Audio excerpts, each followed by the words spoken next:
Hello viewers, welcome to the Core Issue International. I'm saying hello to all of you. Viewers, you know that what is happening behind the back door is something very important, and everyone wants to know that what is happening behind the back door if you are outside of a locked room. So that is something really very important to investigate and to discover that what is happening behind the room. So that is the important question when we are considering the Pakistani politics.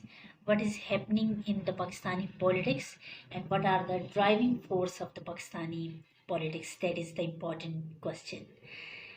Many times we know that we are living in the country, you and me, including you and me, we are living in the country where the rule of the law and constitution is only obligatory for the poor person, for the peasant, or for the slums and the ghetto dwellers, or for a minority or a little portion of the woman.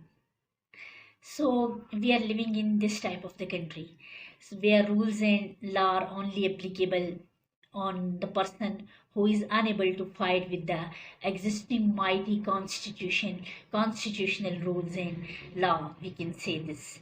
So same is the situation in the Pakistan.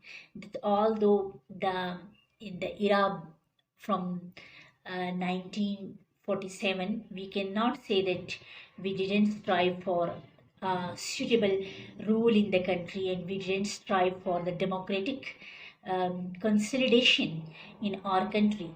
But at the same time, our constitutional operators didn't favor us in any case. So that was really something very amazing when we are considering the judicial activism in Pakistan.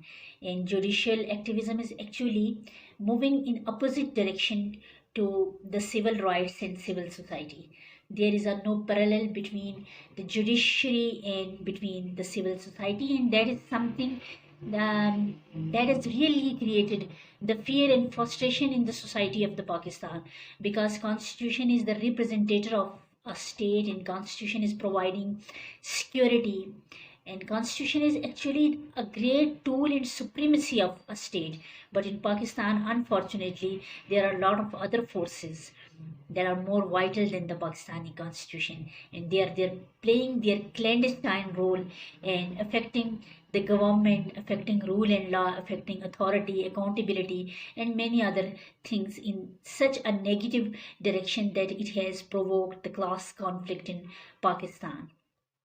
So what we have to do, definitely, what we have to do, definitely the poor people like you and like me, we don't have a lot of access to the constitutional operators of the Pakistan, and that is really confined and that is really limited for for a right person, not wrong person. So there is a conception of the right and wrong in Pakistani politics, and same is running from Pakistani politics to all the institution, running from top to bottom, or you can say from bottom to tops in every institution, that there is a might is right philosophy and might is right theory, and everyone is considering the power as a main tool than the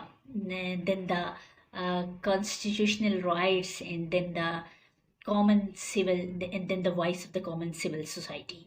So what is happening in Pakistan, definitely there are a lot of the driving forces that has completely subjugated the voice of democracy in Pakistan, and that we can say that has little bit uplifted in time of the government of Imran Khan. So he was batteredly snubbed by the clandestine forces of the Pakistan, and definitely he's just getting taste of his strive in his struggle in Pakistan. So there is also a dichotomy running in the political system of Pakistan. When someone is saying to you that you have to wake up for democracy, you have to wake up for the civil rights, and you have to wake up for the future of the youngster, then definitely you will get a lot of the voices without the pragmatic approach. So this is something really the dichotomy.